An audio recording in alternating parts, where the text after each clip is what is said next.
Welcome to the wrong side of the TCM tracks. I'm Eddie Muller, your guide through this nefarious netherworld. Today, Noir Alley intersects with Side Street, a relatively big-budget noir from Metro-Goldwyn-Mayer that features the second pairing of stars Farley Granger and Cathy O'Donnell.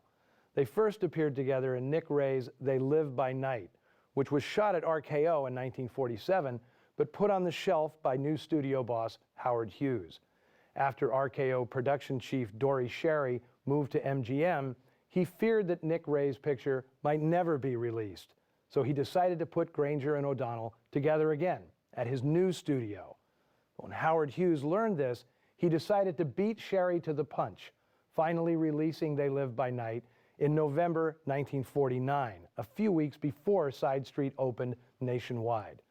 So the public's big gift in the Christmas season of 1949 was a double dose of Farley Granger and Cathy O'Donnell, a couple of beautiful, innocent kids caught in a vortex of crime and tortured by cruel fate.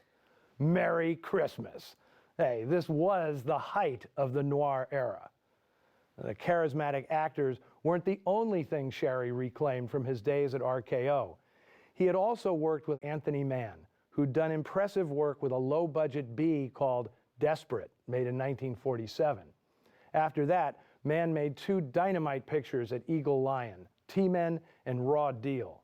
And Sherry was so impressed with these, he enticed Mann and his creative team, writer John C. Higgins and cinematographer John Alton, away from scrappy Eagle Lion into the rarefied air of MGM, where cash flowed more freely. Now, this creative quartet immediately produced a hard-hitting, socially conscious crime film in the style of T-Men called Border Incident. It was precisely the kind of picture studio boss L.B. Mayer loathed. And so began the battle between Dory Sherry and L.B. Mayer for creative control of the studio. Sherry's next project, tailored especially for Anthony Mann, was an original story and screenplay by former newspaperman Sidney Boehm, one clearly inspired by the previous year's big hit, The Naked City. But where Jules Dassin's film was notable for being one of the first authentic police procedurals, Boehm fashioned his New York story as something much more noir.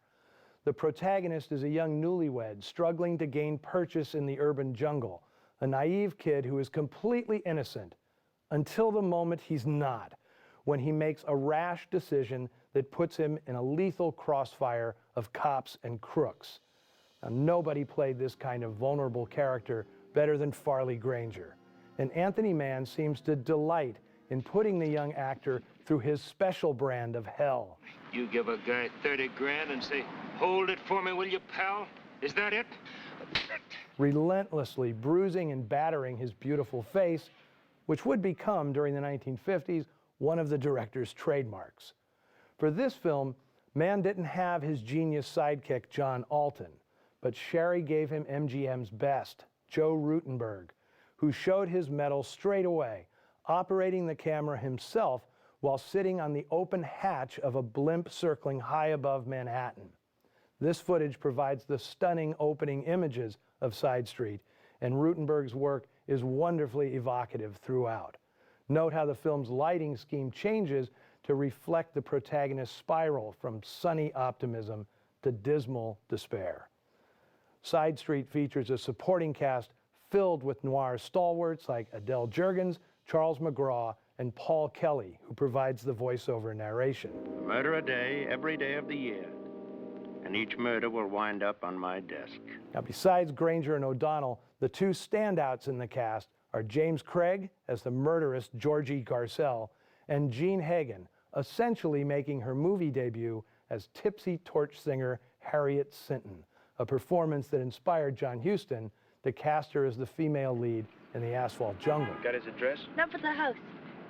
Hey, I fit, don't I? Like a motorman's club. This would be the final film noir in Anthony Mann's filmography. After this, the frontier would be his métier, and he made some of the best westerns ever. As a swan song, Mann leaves Dark City in high style. From 1949, here is Side Street.